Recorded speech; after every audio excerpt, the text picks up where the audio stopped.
누가 주의 마음을 알았느냐? 누가 그의 모사가 되었느냐? 누가 주께 먼저 드려서 갚으심을 받겠느냐? 이는 만물이 그 주에게서 나오고 주로 말미암고 주에게로 돌아감이라. 그에게 영광이 세세에 있을지어다. 아멘. 우리의 예배를 기뻐 받으시는 하나님 아버지, 이 시간 주님 앞에 나와 종교개혁기념주일 및 성령 강림절 후 20째 주일 예배로 하나님께 영광과 찬송을 올려드리게 하시니 감사드립니다. 종교개혁 508주년을 맞이한 이날, 우리의 신앙이 다시금 새로워지게 하시고 오직 믿음, 오직 은혜, 오직 성경, 오직 그리스도, 오직 하나님께 영광의 종교개혁의 정신이 우리의 삶 속에 깊이 새겨지게 하시어 우리가 거하는 곳이 하나님을 예배하는 거룩한 처소가 되게 하여 주옵소서. 잃어버린 영혼을 향한 주님의 마음을 품게 하셔서 작정한 영혼들을 위하여 기도하며 돌아보고 복음을 전하는 전도자의 삶을 살아가게 하옵소서. 예수님의 이름으로 기원하옵나이다. 아멘.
주구 원하신 능력을 주구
지난 한 주간 우리의 삶을 돌아보며 침묵으로 참회의 기도를 드리겠습니다.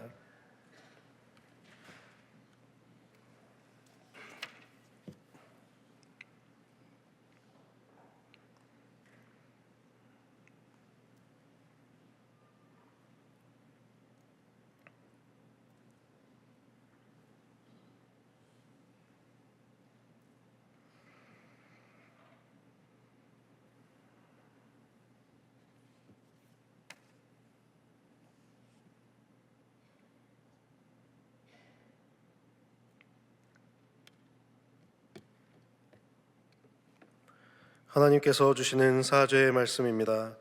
이 날에 너희를 위하여 속죄하여 너희를 정결하게 하리니 너희의 모든 죄에서 너희가 여호와 앞에 정결하리라. 아멘.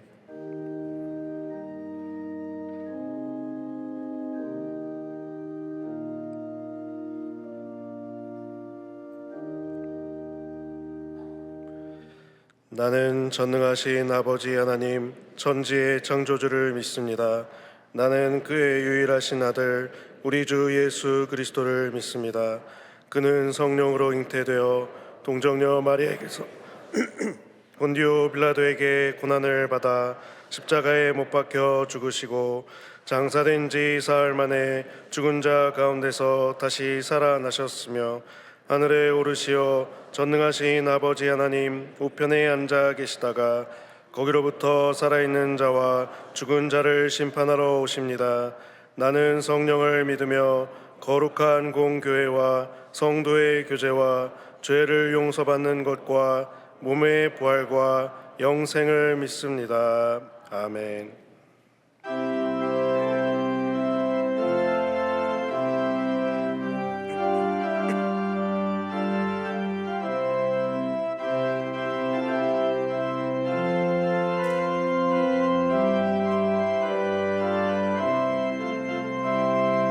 주 십자가를 지심으로 죄인을 구속하셨으니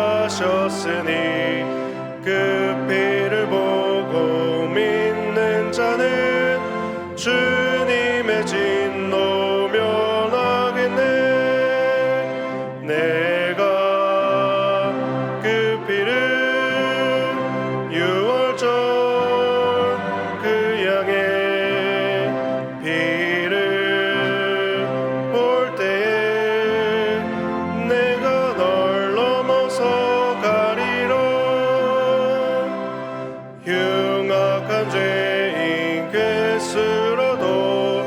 예수는 능히 구원하네.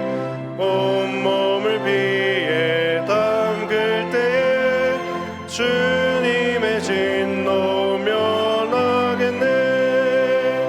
내가 그 피를 유월절 그 양의 피를 볼 때에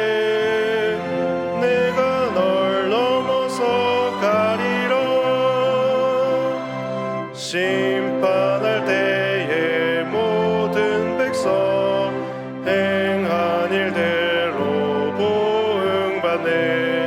주님의 피로 죄 씻으며 주님의 진노 면하겠네. 내가 그 피를 유월절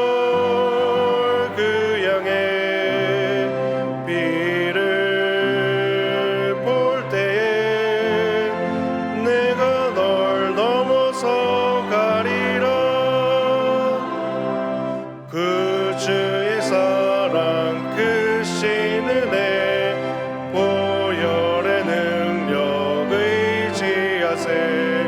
심판의 불이 내릴 때 주님의 진노 면하겠네.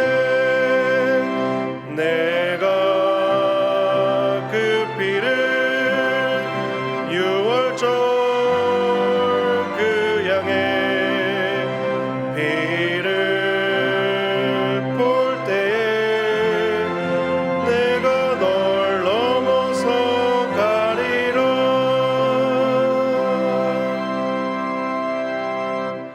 자막을 보시면서 함께 교회 공동기도를 드리겠습니다. 말씀의 진리 위에 우리를 세워가시는 하나님, 인도네시아 발리에서 사역하시는 장국현 목사님, 김진선 사모님을 통해 발리 한인교회와 비전센터를 귀하게 사용하셔서 아름다운 복음의 열매가 풍성히 맺혀지게 하옵소서. 오늘 세례 입교를 받는 성도들이 구원의 확신을 품게 하시고 새롭게 거듭난 영혼으로 하나님 앞에 나아가 주님의 영광을 높이는 백성들이 되도록 함께하여 주옵소서. 종교개혁 508주년을 맞이하여 한국교회가 종교개혁 정신을 되돌아보게 하시고 참된 진리 위에서 온전한 믿음의 본질을 회복하게 하옵소서. 담임 목사님의 가정과 사역을 축복하옵소서. 주여 우리를 불쌍히 여기소서. 주여 우리를 불쌍히 여기소서. 주여 우리를 불쌍히 여기소서. 이제는 나라와 작정한 한 영혼을 위하여 그리고 환우들을 위하여 기도를 드리겠습니다.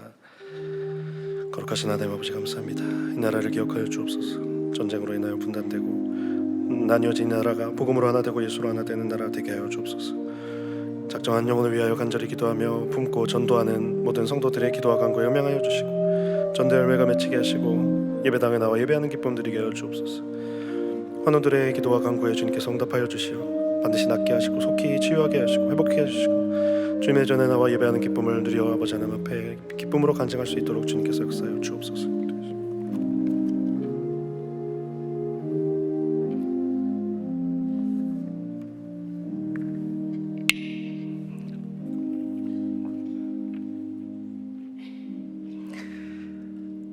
사랑과 은혜가 충만하신 하나님 아버지, 10월 넷째 주 종교개혁주를 맞아 거룩한 예배자리로 우리를 부르시니 감사드립니다.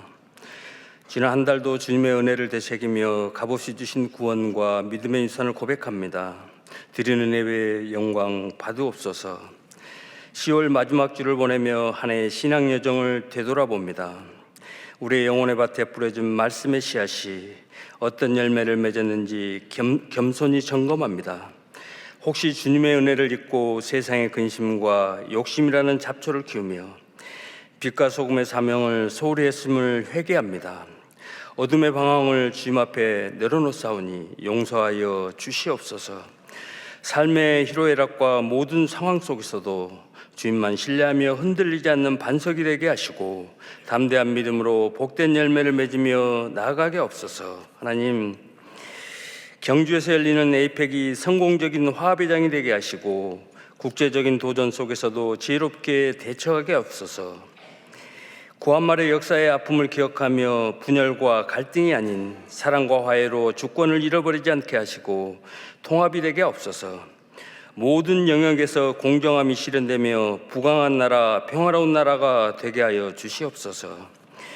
종교개혁주의를 맞이하면서 한국교회 믿음의 선배들이 걸어왔던 말씀과 교회 사랑하는 길을 기억합니다. 우리도 주님의 말씀과 교회 사랑하는 길을 가게 하옵소서.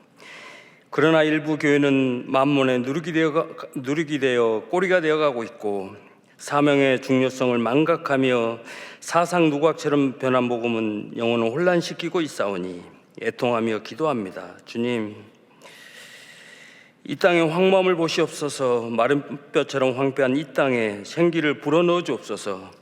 죽은 뼈들이 주님의 군대로 일어서듯 새 생명이 솟아나게 하시며 진리와 사랑으로 교회가 다시 일어나 대한민국과 열방에 소망의 복음을 전하게 하여 주시옵소서. 우리 동안교회가 세상의 파도에 흔들리지 않고 진리의 등대로서 굳건히 서게 하옵소서. 서로를 깊이 이해하고 사랑으로 하나 되어 주님의 몸을 이루는 진정한 공동체가 되게 하시고 세상의 피로와 아픔을 품는 넉넉한 교회가 되게 하옵소서. 오늘 세례와 입교를 받는 이들을 축복하옵소서. 세례를 받고 주님과 하나 된 형제 자매들이 옛사람이 죽고 새 생명으로 거듭나서 순종하며 주님의 제자로 굳게 서게 하시고 성령의 열매로 삶이 변화되게 하옵소서. 특별히 젊은 세대의 부부들이 동안교회를 찾아오고 있습니다. 그들이 주님 안에서 참된 소망을 발견하고 교회의 기둥으로 뿌리내리며 큰 믿음으로 성장하도록 인도하여 주옵소서. 성도들의 가정과 일터를 주님께서 친히 지키시고 연약한 영혼을 주님의 따뜻한 손길로 붙들어 주옵소서. 삶의 무게에 지친 이들에게 하늘의 위로로, 병마와 싸우는 이들에게 치유의 능력을, 시험과 고난 중에 있는 이들에게 승리하는 믿음을 주옵소서. 이 시간 주님의 보혈의 공로를 의지하며 나아갑니다. 예배할 때 마음의 염려와 분주한 생각들이 정리되게 하시고 해답을 찾게 하시며 말씀을 통해 응답의 은혜를 내려 주시옵소서. 김영준 담임목사님, 교회와 성도들을 반석 위에 세워놓기 위하여 육신이 많이 연약해졌습니다. 영육의 강건함으로 붙들어 주시옵소서. 말씀의 선포를 통해 살아계신 하나님의 뜻과 계획이 온전히 이루어지게 하옵소서. 성도들에게 말씀이 꿀송이처럼 달게 다가와 세상에 줄 수 없는 평안과 만족을 경험하게 하시고 새로운 힘으로 주님의 향기를 전하는 삶이 되게 하옵소서. 시온 찬양대 찬양을 기뻐 받으시고 예배를 위한 기도와 교회를 섬기는 모든 이들에게 은혜의 복이 가득하게 하옵소서. 우리를 사랑하신 예수 그리스도 이름으로 기도드립니다. 아멘.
좋으신 하나님, 세상 속에서 주님과 동행하며 살다가 주님의 부름을 받고 주일날 이 예배당에 나와서 예배를 드리는 귀한 은혜 주시니 감사를 드립니다.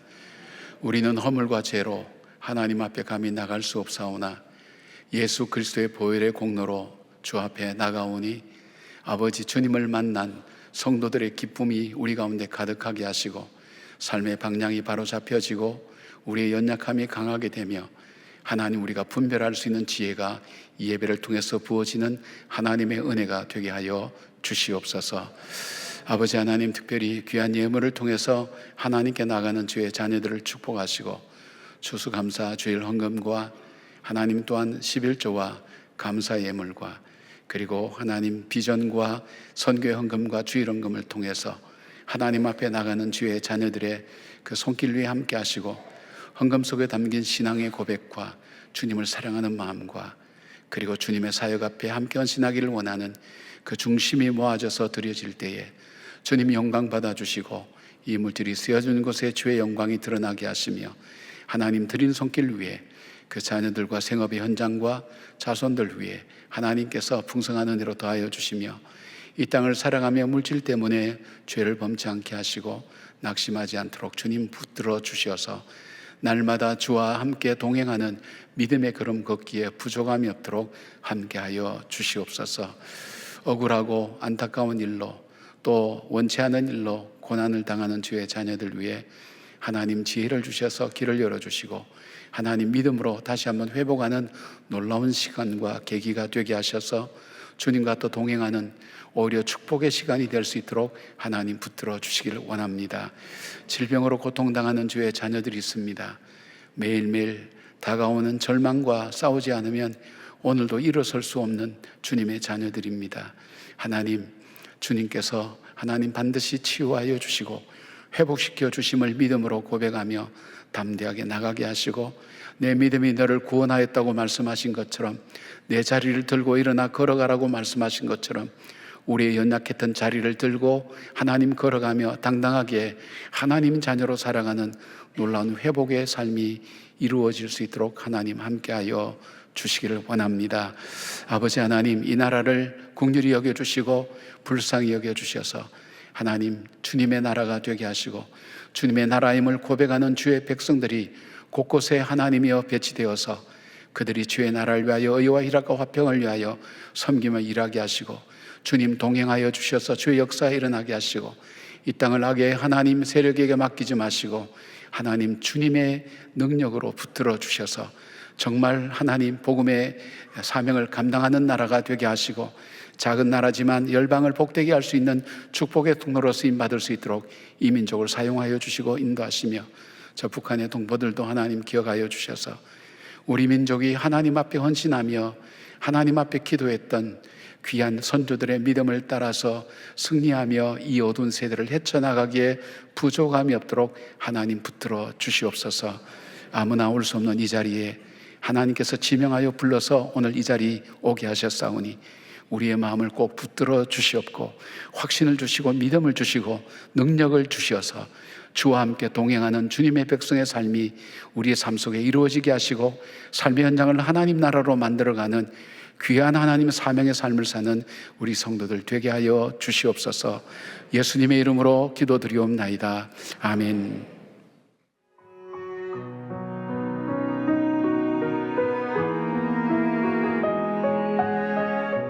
나이는 30대 중반에 넘어갔고 하다 보니까 이제 더 이상 길이 안 보이더라고요. 나는 여기서 이제 더 이상 살아갈 힘도 없고 목표도 없고 할 것도 없고 미련도 없다 딱 생각이 들더라고요. 그래서 죽으려고 마음을 딱 먹었어요. 어디로 가야 된다는 목적지는 없었어요. 그냥 한번 이 세상에 사람들은 어떻게 살아가고 있는가 마지막에 그냥 기억을 남기고 싶었던 마음이었던 것 같아요. 이제 터벅터벅 걷는데 동안교회 앞을 지나가게 된 거죠.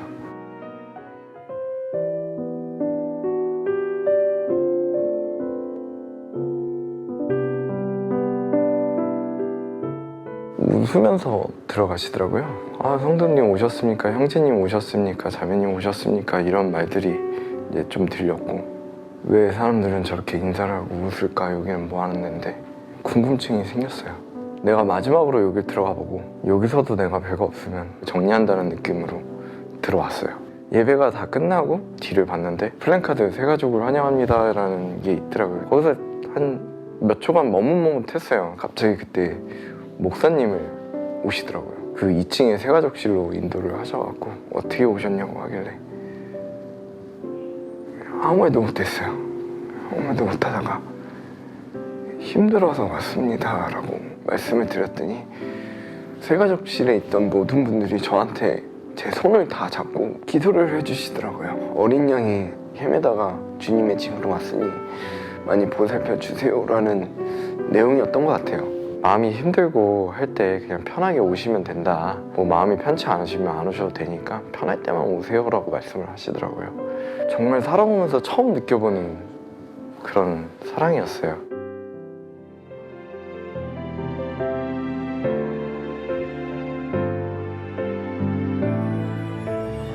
처음 본 나를 왜 이렇게 배려해주고 하는가라는 좀 궁금증이 많이 생겨나기 시작을 했어요. 근데 사랑을 강조하더라고요. 그러니까 일주일 동안 굉장히 힘든데 교회만 오면 제가 막혔던 숨통이 틔워지는 느낌? 그래서 교회면 숨 쉴 수 있겠다라는 생각이 들어서 교회를 오게 됐었고 교회에 와서 앉아있을 때 편안함을 느껴요. 그 십자가를 바라보고 했을 때 그런 평안함?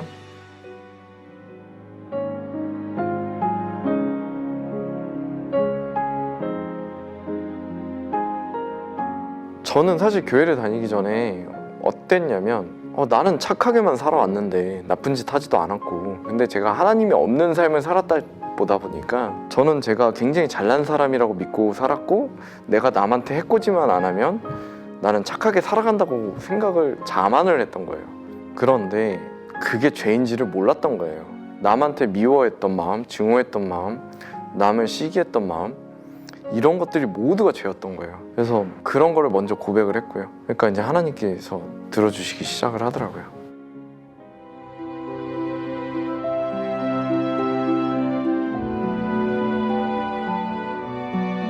예수님께서 이제 십자가에 못 박혀서 돌아가셨잖아요. 그리고 3일 뒤에 이제 부활을 하셨는데, 그 십자가에 못 박혀서 돌아가셨다는 의미를 잘 몰랐어요. 나중에 알고 보니까 저희를 위해서 본인이 희생을 하신다는 거를 보고, 교회 분들이 이거를 지금 실천하고 계시는구나 라는 거를 알게 되었어요. 교회 덕분에 살아났기 때문에 저 같은 사람들이 있으면 좀 도와주고 싶은 마음이 생겼어요. 그래서 하나님의 자녀로 다시 태어나서 새로운 삶으로 선하게 하나님의 종으로 살겠다는 마음을 먹게 돼서 세례를 결심했습니다. 세례를 받고 난 후에도 저는 하나님께서 주신 은혜를 잊지 않을 거고, 평생 하나님을 경배하면서 하나님께서 순종하시는 삶을 살 겁니다. 저같이 많이 힘드신 분들, 그리고 예수님을 믿지 않으시는 분들, 그런 분들이 그냥 교회를 편하게 오셔서 저처럼 그냥 하나님께 구원받고 편하게 다니시다가 예수님을 또 알게 되시고, 그렇게 하면서 많은 분들이 구원을 받으셨으면 좋겠어요. 저 또한 하나님을 믿지 않았던 사람 중에 하나였는데, 지금은 이제 누구보다 하나님을 믿고요. 앞으로 충실하게 교회 생활 잘 할 테니 좀 예쁘게 봐주셨으면 좋겠습니다. 감사합니다.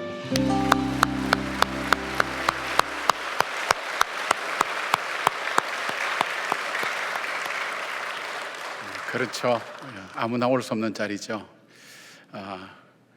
이 교회에 들어오는 사람들이 이렇게 웃으면서 들어올 때 왜 저기는 웃음이 있을까, 저렇게 사랑이 있을까 하는 것을 하나님께서 느끼게 하시면서 교회로 인도하셨죠. 그러니까 여러분의 미소가 굉장히 중요한 겁니다.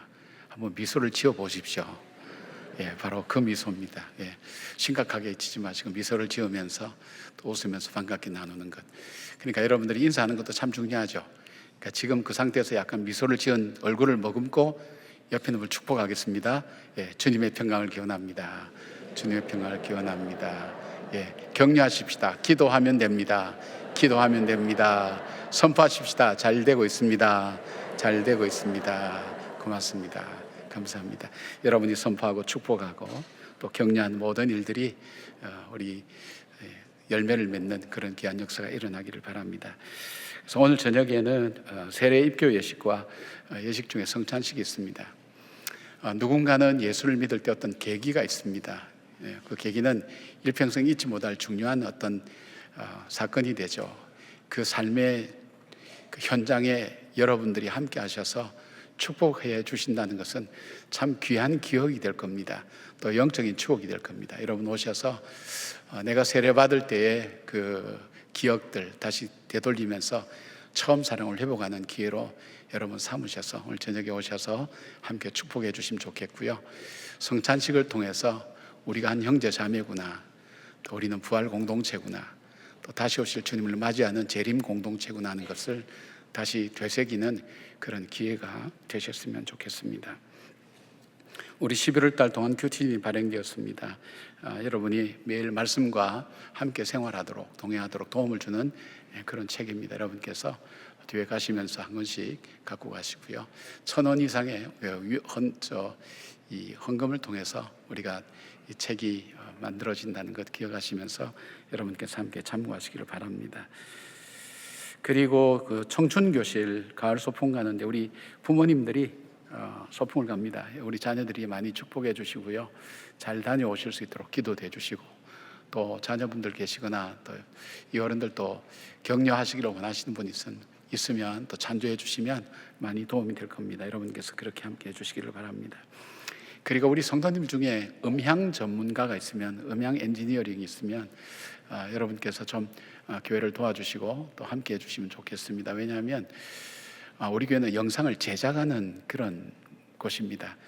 그냥 단순히 방송만 하는 것이 아니고 영상을 제작하기 때문에 제작하고 나면 편집해야 되고 또 구성을 해야 되고 그 작업이 시간이 많이 걸립니다. 남들 볼 때는 뭐 그냥 있는 것 같지만 굉장히 많은 시간이 들어갑니다. 그분들은 이제 조금 확보가 되어서 괜찮은데 지금 이 음향을 담당하는 분이 한 분밖에 없어요. 근데 이 한 분이 주일날 되면 화장실도 못 가요. 그 자리가 비면 이렇게 자막 나오는데도 금방 영향이 가고, 그 다음에 그 자리 비면 어려움이 있으니까 못 가요. 식사도 못 해요. 왜냐하면 식사를 하고 나면 또 생리현상 때문에 또 화장실 가야 되고 하는 것 때문에 식사도 못 하고 계속 한 자리만 앉아 있어야 돼요. 조금만 이 영상은 지나가기 때문에 또 이 음향도 조금만 다르면 또 조정해야 되기 때문에 너무 고생하는 거예요. 근데 사람들이 잘 이렇게 모여지질 않아요. 그래서 여러분들 중에 그런 특별한 또 분이 있으면 소개도 해주시고 해서 우리 영상 음향 전문가죠. 음향 전문가가 함께 또 참여할 수 있도록 여러분 함께 도와주시면 고맙겠습니다. 오늘 1부부터 4부까지 예배는 지난 219회 우리 평북노회에서 목사 안수를 받으신 네 분의 목사님이 1부부터 4부까지 축도하시게 됩니다. 여러분께서 축도 받으실 때 위에서 오히려 중보기도 해주는 그런 귀한 교제의 시간 되면 좋겠습니다. 오늘 새로 나온 우리 어린이가 있습니다. 정세일 성도님, 강상미 성도님 가정에 우리 태강이를 선물로 주셨습니다. 4월 달에 태어났으니까 한 6, 7개월 됐나요? 예. 근데 우리 새로 맞이하는 이 가정 위해서, 우리 자녀 위해서, 태강이 위해서 함께 기도하겠습니다. 기도하십시다. 하나님 아버지, 우리 태강이를 이 믿음의 가정에 선물로 보내주셔서 감사합니다. 또한 우리 교회의 귀한 공동체의 일원으로 하나님 보내주셔서도 감사합니다. 엄마 아빠의 하나님 품에 안겨서 이 강대상에 올라와서 우리 성도들의 축복을 받는 이 아들이 일평생 살면서 복의 근원으로 살아가게 하시고 어딜 가든지 하나님께 은총을 입고 사람들에게 존귀 여김 받는 복된 삶을 살기에 부족함이 없도록 도와주시기를 원합니다. 하나님 육체적으로 강건하여서 잘 자라게 하시고 건강하게 하시고 장수하는 축복이 있게 하시고, 하나님 또한 그 마음이 온유하고 겸손하여서 땅을 기업으로 얻을 뿐 아니라 여호와를 경외하는 것이 하나님 모든 지혜의 근원이 되고 또 축복의 출발이 된다는 것을 잊지 않는 자녀가 되어서 이 땅을 살아가며 필요한 것을 때를 따라 공급해 주셔서 이 아들의 삶이 풍성할 수 있도록 도와주시기를 원합니다. 좋은 하나님 친구들과 또 동료들도 후배도 선배도 만나게 하시고 좋은 목회자도 만나게 하여 주셔서 영적으로 방황함이 없도록 붙들어 주시고 좋은 선생님들을 만나서 많이 배울 수 있도록, 좋은 것을 배울 수 있도록 도와주시오며, 하나님 좋은 배우자를 만나서 아름다운 가정을, 믿음의 가정을 이어가기에 부족함이 없도록 도와주시기를 원합니다.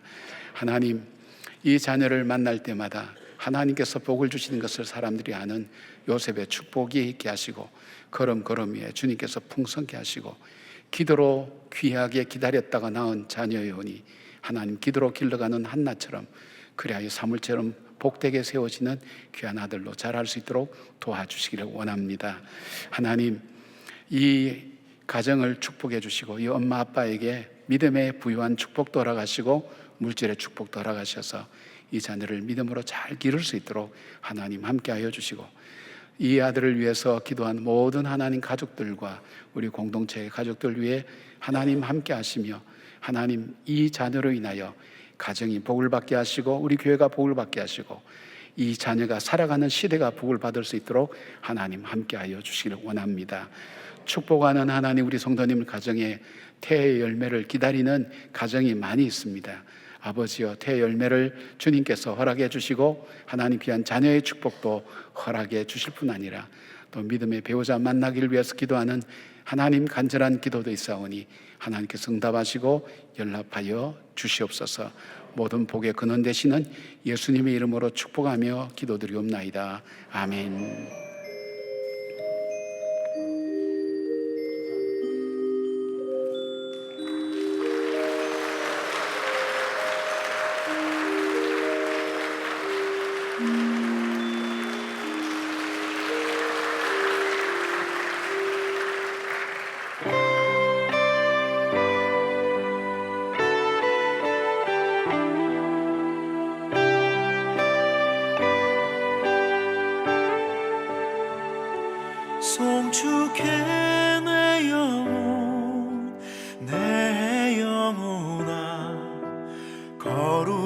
하신 일은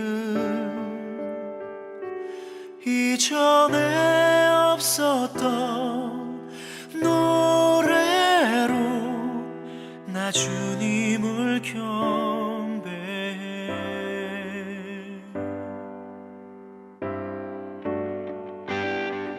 해가 뜨는 새 아침 밝았네.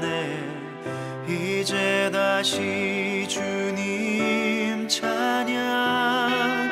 무슨 일이나 어떤 일이 내게 놓여도 저녁이 올 때 나는 노래해.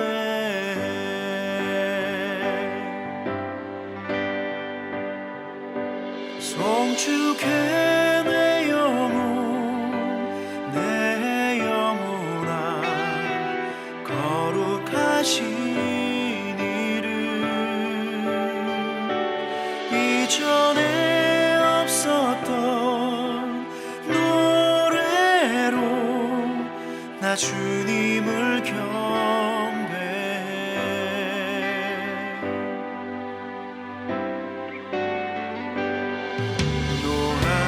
노하기를 더디하시는 주 그의 크신 사랑 넘치네. 주의 선하심 내가 노래하리. 수많은 이유로 나 노래해.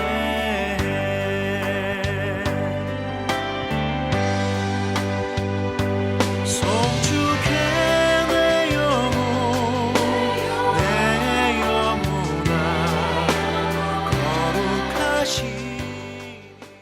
오늘 우리에게 주시는 하나님의 말씀은 창세기 15장 1절에서 11절 말씀입니다. 다 함께 일어나셔서 하나님의 말씀을 경청하겠습니다. 이후에 여호와의 말씀이 환상 중에 아브라함에게 임하여 이르시되 아브라함아 두려워하지 말라. 나는 내 방패요 너의 지극히 큰 상급이니라. 아브라함이 이르되 주 여호와여 무엇을 내게 주시려 하나이까. 나는 자식이 없사오니 나의 상속자는 이 다메섹 사람 엘리에셀이니이다. 아브라함이 또 이르되 주께서 내게 씨를 주지 아니하셨으니 내 집에서 길린 자가 내 상속자가 될 것이니이다. 여호와의 말씀이 그에게 임하여 이르시되 그 사람이 내 상속자가 아니라 내 몸에서 날 자가 내 상속자가 되리라 하시고 그를 이끌고 밖으로 나가 이르시되 하늘을 우러러 무뼈를 셀 수 있나 보라. 또 그에게 이르시되 내 자손이 이와 같으리라. 아브라함이 여호와를 믿으니 여호와께서 이를 그의 의로 여기시고 또 그에게 이르시되 나는 이 땅을 내게 주어 소유를 삼게 하려고 너를 갈대아인의 우르에서 이끌어낸 여호와니라. 그가 이르되 주 여호와여 내가 이 땅을 소유로 받을 것을 무엇으로 알리이까. 여호와께서 그에게 이르시되 나를 위하여 3년 된 암소와 3년 된 암염소와 3년 된 순양과 산 비둘기와 집 비둘기 새끼를 가져올지니라. 아브라함이 그 모든 것을 가져다가 그 중간을 쪼개고 그 쪼갠 것을 마주 대하여 놓고 그 새는 쪼개지 아니하였으며 솔개가 그 살체 위에 내릴 때에는 아브라함이 쫓았더라. 이것은 하나님의 말씀입니다. 아멘.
아멘.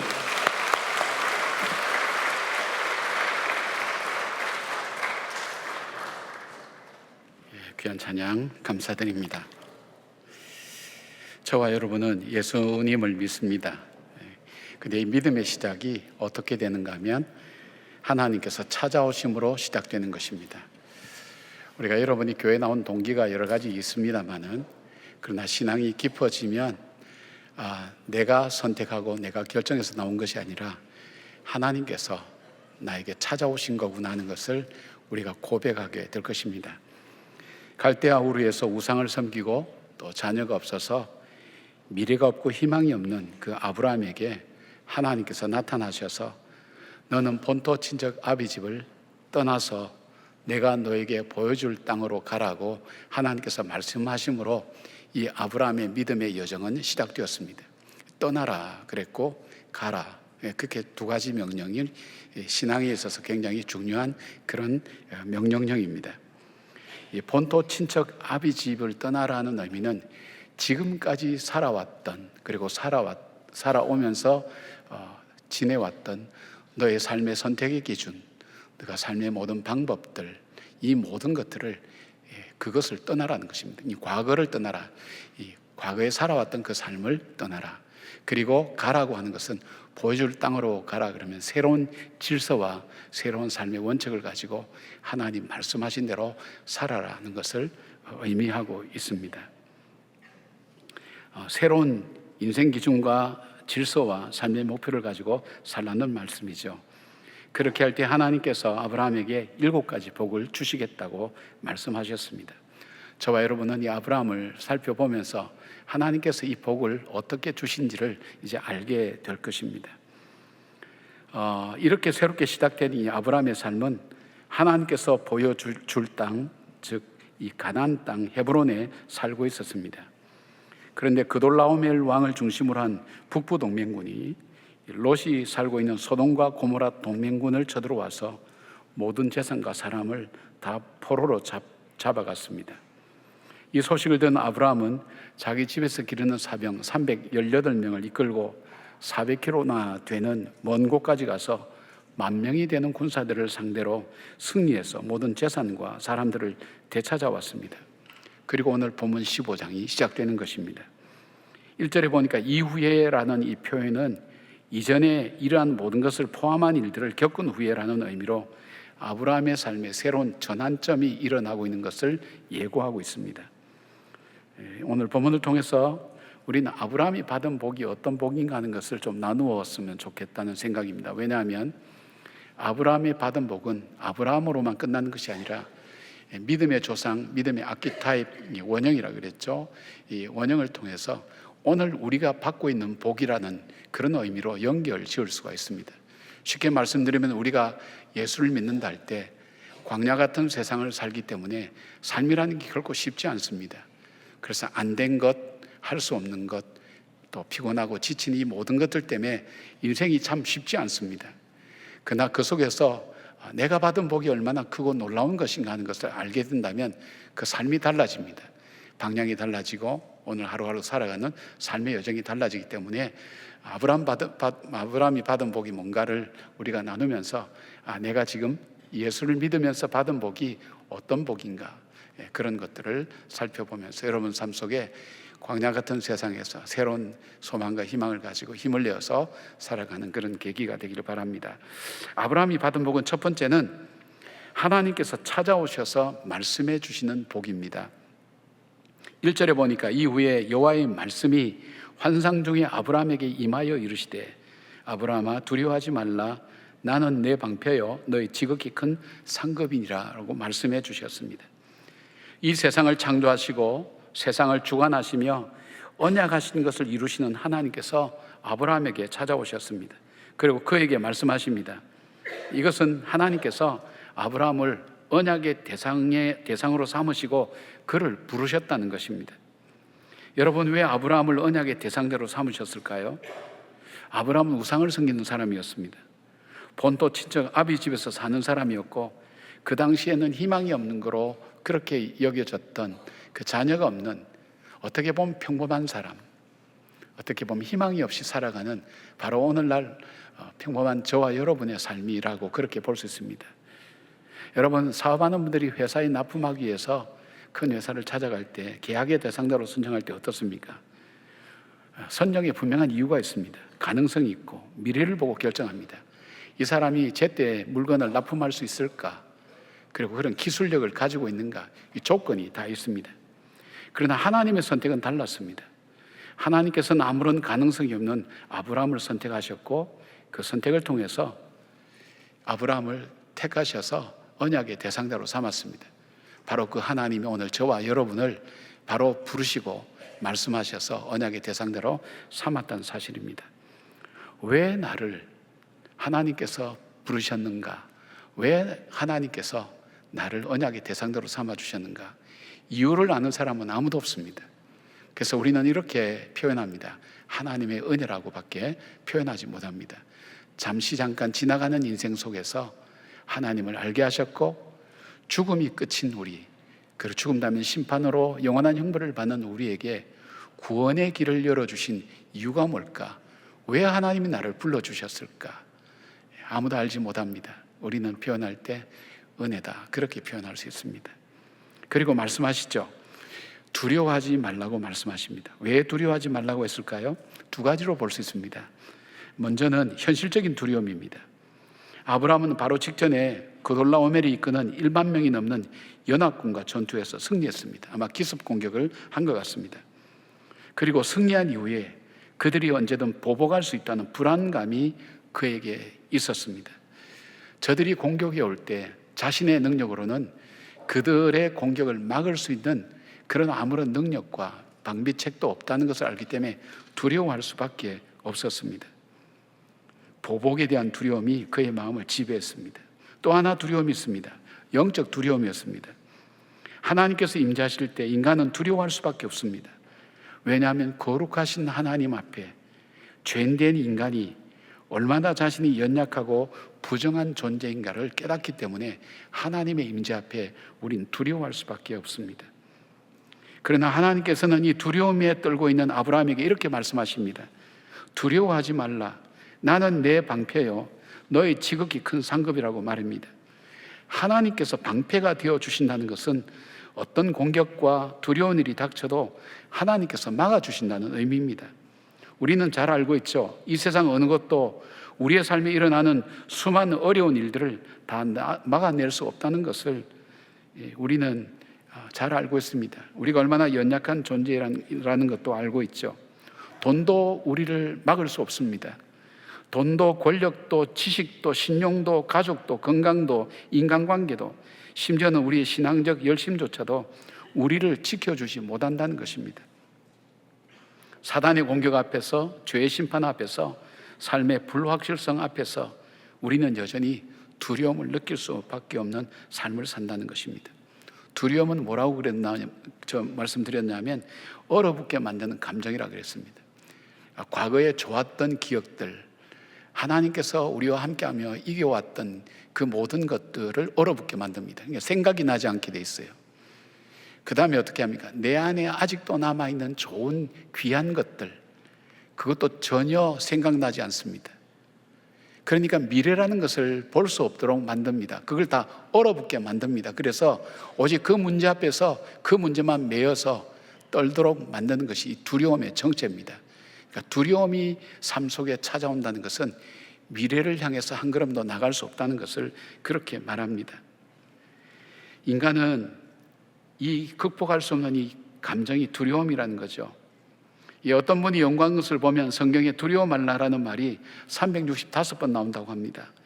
매 순간 매일매일 두려워할 일들이 계속해서 닥쳐오는 우리 인생 속에 주님께서 반복해서 우리에게 주시는 말씀이 있다면 언약하신 약속대로 이루신 하나님은 방패가 되어 주시겠다고, 하나님이 막아주시고 하나님이 지켜주시고 보호해 주시겠다는 것입니다. 우리가 자녀들을 기르면서 그런 생각을 하죠. 저도 어릴 때 우리 딸한테 그런 표현을 쓰는데, 아빠가 다 알아서 할 테니까 걱정하지 마, 너는 염려하지 마, 그런 말들을 자주 하죠. 아마 여러분도 많이 하셨을 겁니다. 그런데 아는 것이 또 하나 있죠. 마음은 있는데 능력이 안 된다는 걸 알잖아요. 지켜낼 수가 없어요. 우리는 우리 자신을 이겨낼 만한 방패가 없어요. 뭐든지 다 뚫힐 수밖에 없어요. 내가 방패라고 생각했던 돈, 가족 관계까지 깨어지고 부서지고 무너져서 우리의 삶을 뒤흔들어 놓는 것 알고 있기 때문에 우리에겐 두려움이라는 것이 우리 삶을 떠날 수가 없어요. 그런데 그렇게 말씀하시는 하나님이 천지를 창조하시고 세상 역사를 주관하시고 나의 생사화복을 주장하시는 언약한 것을 반드시 지키는 그 하나님이 두려워 말라, 내가 너의 방패가 되겠다 할 때는 이거는 얘기가 달라지는 거예요. 그 하나님은 의지도 갖고 계시고 능력도 갖고 계시는 거예요. 그러니까 우리가 두려워할 필요가 없다는 거예요. 바로 아브라함에게 하나님은 나타나셔서 두려워하지 마라, 내가 너의 방패가 되겠다고 그렇게 말씀합니다. 그리고 또 하나 말씀은 내가 너의 지극히 큰 상급이라고 말씀합니다. 좀 어려운 표현일 수도 있는데 지극히라는 히브리어 메오드라는 단어는 매우 크고 대단하며 수나 정도에 있어서 넘치는 것을 얘기합니다. 그 다음에 크다라고 번역된 이 하루브라고 하는 이것은 계속해서 커지고 있는 상태를 말합니다. 종합하면 하나님께서 주시는 상급은 단순히 많은 복을 의미하는 것뿐 아니라 계속 그 복이 자라나고 확장되는 은혜를 의미합니다. 하나님께서는 한 번 주시고 끝내시는 분이 아니라 날마다 더 큰 은혜로 채워가시는 분이라는 것입니다. 내가 너의 상급이 되겠다는 것은 뭘까요? 내 자신을 너에게 주겠다는 그런 의미입니다. 내가 내 자신을 너에게 주겠다고. 얼마나 이 엄청난 약속인지 몰라요. 이거는 관계의 은혜입니다. 하나님께서 아브라함에게 내가 내 상급이 되겠다고 하심으로써 자신을 내어주시는 언약을 맺으신 겁니다. 이 언약은 결국 하나님께서 하나님의 독생자 예수 그리스도를 우리에게 주심으로 완성되었죠. 하나님께서는 우리의 구원을 위해서 가장 크고 존귀하며 놀라운 하나님 자신을 우리에게 내어주신다는 것입니다. 하나님께서 아브라함을 믿음의 조상으로 세우셔서 그가 받을 복을 우리도 믿음 안에서 함께 누리게 하셨습니다. 다시 말해서 하나님께서 아브라함에게 주신 언약의 복이 예수 그리스도를 통해서 오늘 우리에게 이어지고 있다는 것입니다.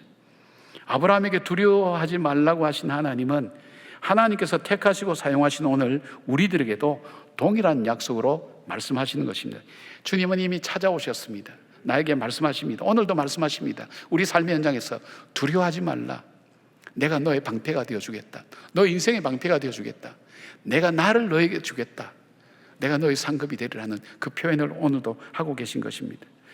이스라엘이 가장 어렵고 외로웠던 시절, 하나님께 버림받고 하나님께 잊혀졌다고 생각하던 그때에 하나님이 이사야를 통해서 말씀하십니다. 이사야 41장 10절 말씀 보니까 두려워하지 말라, 내가 너와 함께 함이니라, 놀라지 말라, 너는 내 하나님이 됨이라, 내가 너를 굳세게 하리라, 참으로 너를 도와주리라, 참으로 나의 의로운 오른손으로 너를 붙들리라고 말씀하시면서 언약의 하나님께서 방패와 상급이 되어주시는 복을 누리고 있다는 것을 말씀하고 있습니다.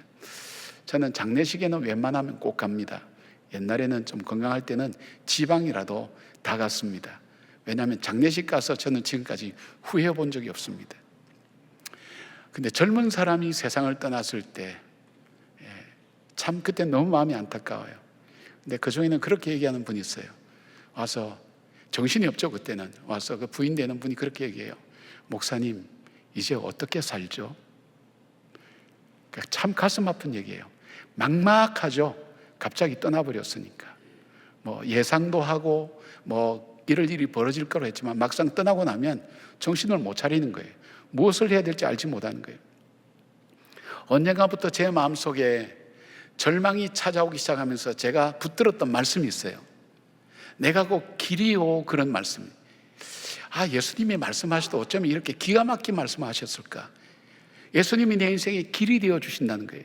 나는 캄캄해서 가야 될 길도 알지 못하는데, 어디로 가야 될지도 모르는데 어떻게 표현하시는가 하면, 나는 사막에 강을 내고 광야에 길을 낸다. 내가 너의 길이 되어 주겠다.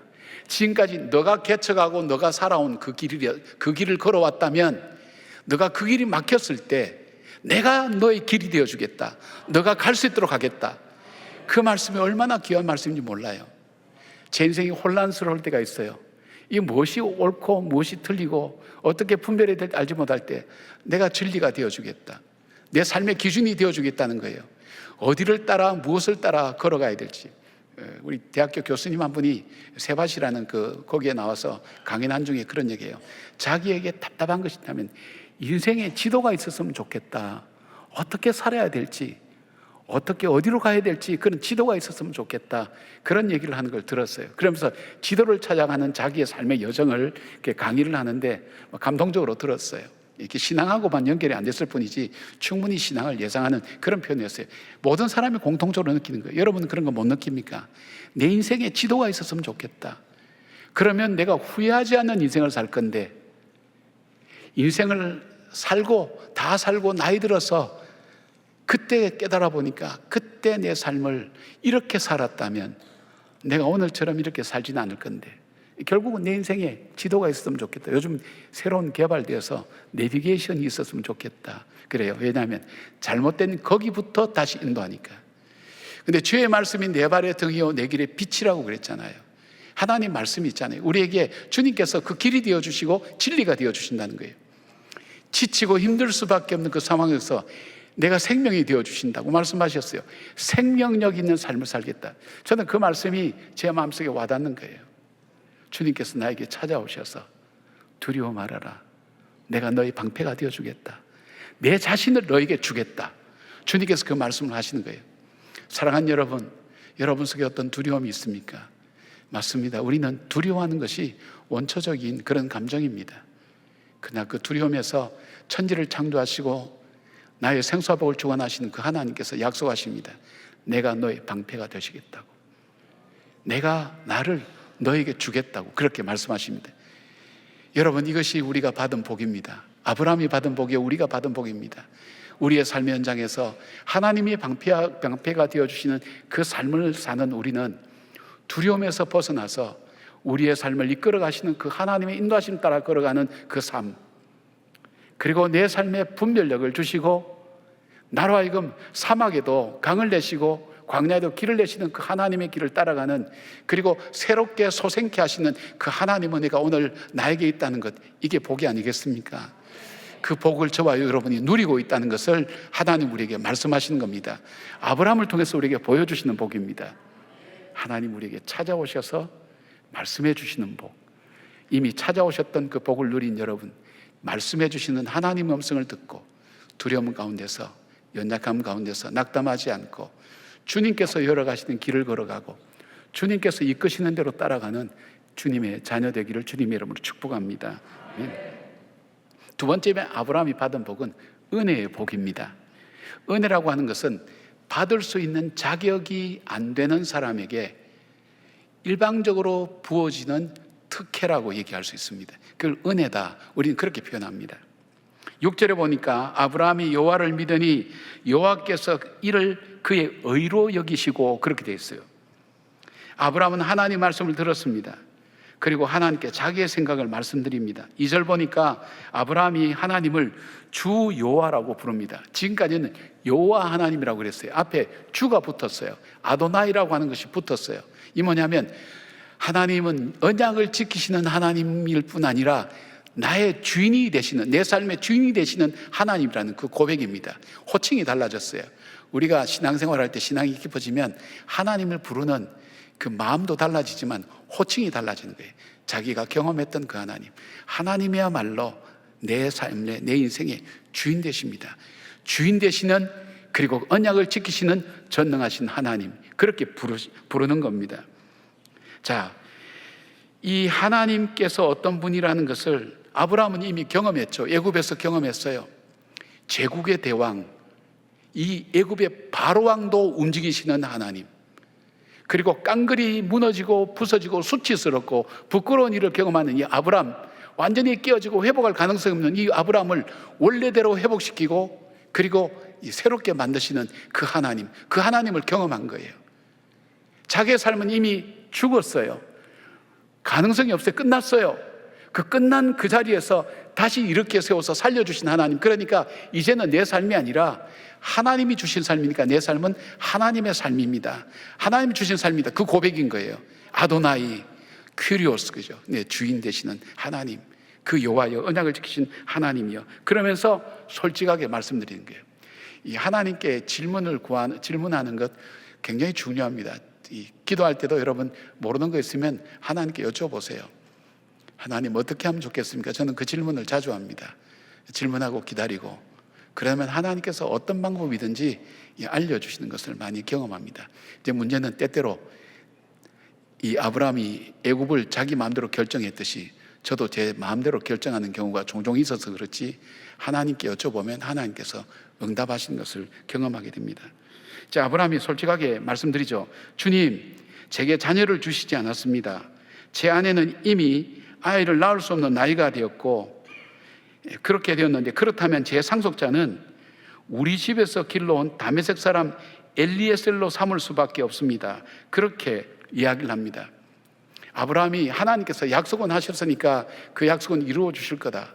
그런데 지금 보니까 불가능한 거예요. 이미 아이를 낳지 못하는 자기 아내의 살해. 그런데 이때가 언제쯤 되는가 하면, 너에게 자녀를 주겠다고 약속한 지 10년 정도쯤 지난 시기니까, 생각할 때 지루할 거 아니에요. 10년을 기다렸잖아요. 너한테 너 씨를 주겠다 했는데 주시지 않았단 말이에요, 10년 동안. 그러니까 보통 사람들이 10년 정도는 기다리죠.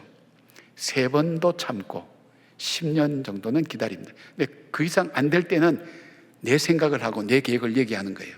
그러니까 내가 지금 길려온 저 다메섹 사람 엘리에셀이 후손이 되어서, 후계자가 되어서 하나님 주신 그 수많은 이 자손들을 퍼치게 만들 것입니다 할 때, 하나님께서 이때 이 아브라함에게 말씀하시기를, 엘리에셀이 아니다, 상속자가 아니다, 내 몸에서 날 자가 내 상속자가 되리라 하시고, 그를 이끌고 밖으로 나가서 하늘의 별을 보면서 저 별들의 수요와 같이 내 자신이 많아지고 창대해지라고 그렇게 말씀합니다.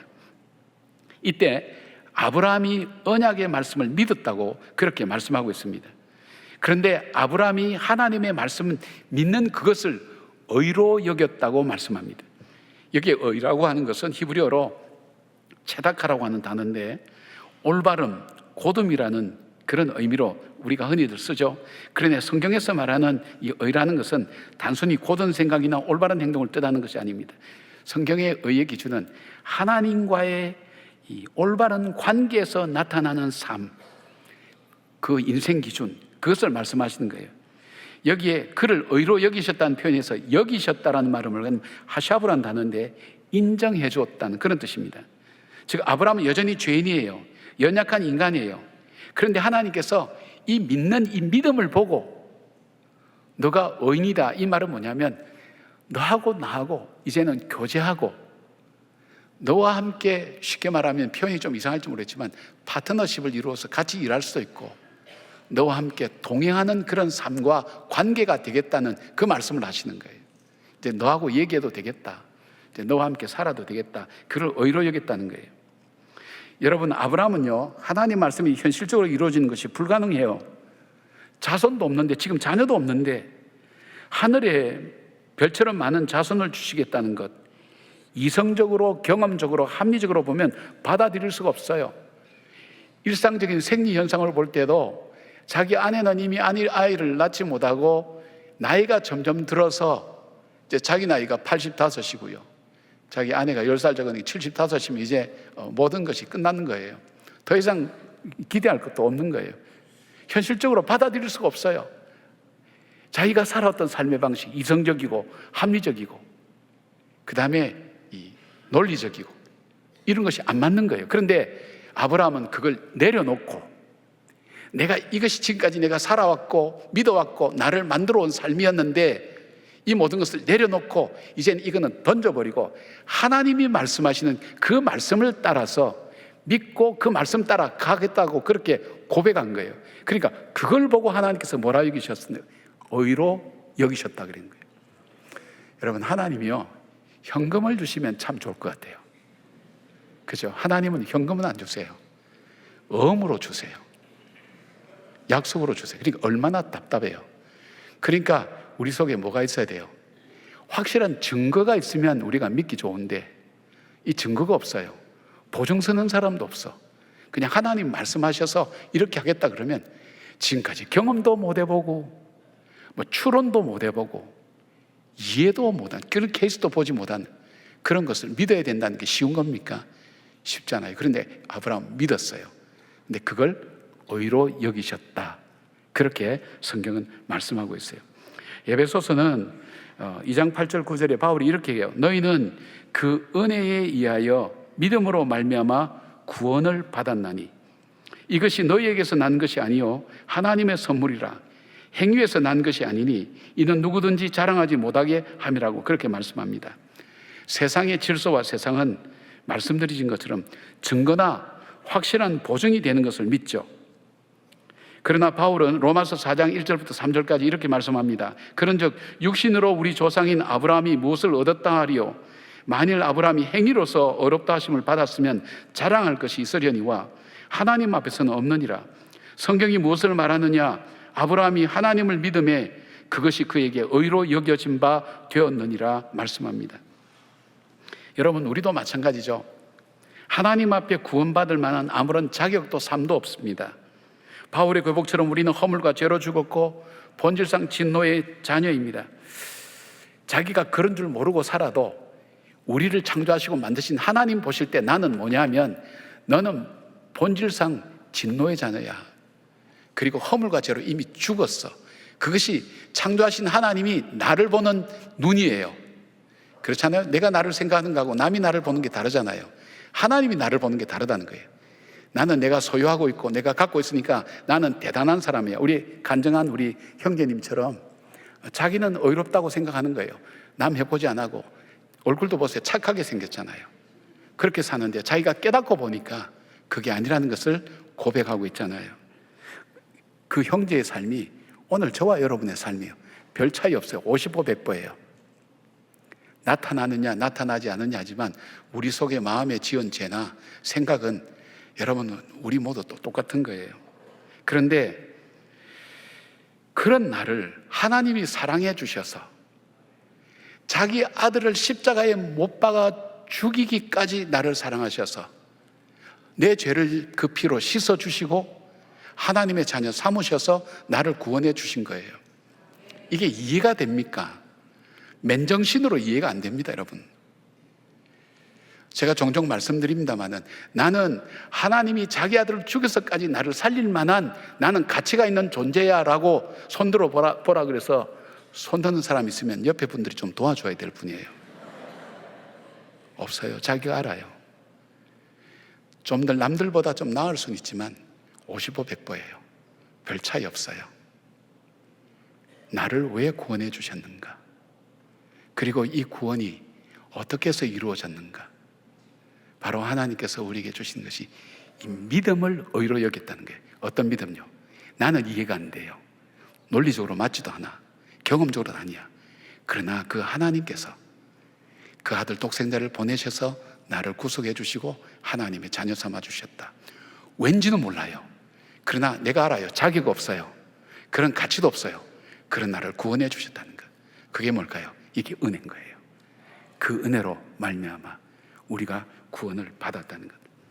사랑하는 여러분, 그럼 행위로 구원받는다는 건 뭡니까? 뭐 그런 얘기를 하는 것이에요. 특히 캐톨릭 같은 데는 행위가 있어야 된다고 얘기하죠. 여러분, 행위는 구원의 조건이 아니에요. 구원은 은혜예요. 하나님이 주시는 거예요. 행위는 그 구원함을 받은 백성이 본토 친척 아비 집에서 살던 그 삶이 아니라 하나님의 말씀을 믿는 그 믿음에서 나오는 삶, 그 삶을 사는 것이 행위예요. 그렇게 사는 거예요. 이게 믿음과 행위는 따라오는 거예요. 동전의 양면처럼. 그 믿음이 있을 때 그렇게 사는 걸 말하지만 그것이 구원의 조건은 아니다. 구원의 조건은 하나님의 일방적인 은혜라는 거예요. 그 은혜를 받은 거예요. 여러분 한번 생각해 보세요. 저와 여러분이 잠시 잠깐 지나간 인생 속에 정말 심판이 기다리고 죽음이 있다는 거예요. 그리고 이 실존적 철학자들이 그런 얘기 하잖아요. 우리가 오늘 하루 더 살았다는 것은 죽음을 향해서 한 걸음 더 가까이 나갔다는 거예요. 굉장히 받아들이기 어려운 표정들인데 그거 사실이에요. 그것이 우리 미래예요. 그리고 죽죠. 심판이 있어요. 영원한 형돌 속에 가는 바로 그것이 우리 운명인데 주님께서 우리를 구원해 주셔서 불러주시고 말씀해 주셔서 하나님의 자녀 삼으셨어요. 우리 속에 뭐가 있어야 돼요? 나는 구원받은 백성이다. 무엇으로 살죠? 산 소망이 있어요. 죽을 소망이 아니에요. 썩어질 소망이 아니에요. 산 소망 가지고 살아가는 거예요. 나는 구원받은 백성이다. 여러분, 이 믿음이 있으니까 우리 속에 뭡니까? 두려워할 필요가 없죠. 염려할 필요도 없죠. 그리고 이것 자체가 우리에게 주신 하나님의 복이라는 것, 그 복을 저와 여러분이 받은 겁니다. 아멘이시죠? 예, 아멘이시죠? 예. 이 아브라함이 받은 복을 통해서 우리가 받은 복이 뭔지를 말씀하시는 거예요. 그 은혜가 있는 거예요. 여러분, 기다림이라는 그 주제로 새벽 설교할 때 기다림에 대해서 말씀드렸죠. 이 기다림은 지루함이죠. 지루함이에요. 그러나 그 지루함 속에 뭐가 있다 그랬어요? 하나님의 은혜가 흘러가고 있다고. 그래서 바울이 뭐라 그랬어요? 모든 것이 합력하여 선을 이룬다고. 나는 내가 정한 시간, 내가 정한 방법 다 있는데 이것이 암만 기다려도 이루어지지 않는데, 그러나 캄캄하고 미래도 없는 것처럼 보여지고 막연히 기다려야 된다는 그 생각 속에 있지만, 우리가 믿고 붙들어야 될 것은 이 가운데서도 주님은 일하시고 이 가운데서도 주님의 은혜가 흘러가고 있다는 것. 여러분, 저와 여러분이 이 은혜 받은 사람인 것을 기억하시고 감사하면서 삶의 용기를 가지고 사는 저와 여러분 되기를 주님이 여러분을 축복합니다. 세 번째 아브라함이 받은 복은요, 믿음의 확신이었습니다. 믿음의 확신. 8절 보니까 그가 이르되 주 여호와여, 내가 이 땅을 소유로 받을 것을 무엇으로 알리까?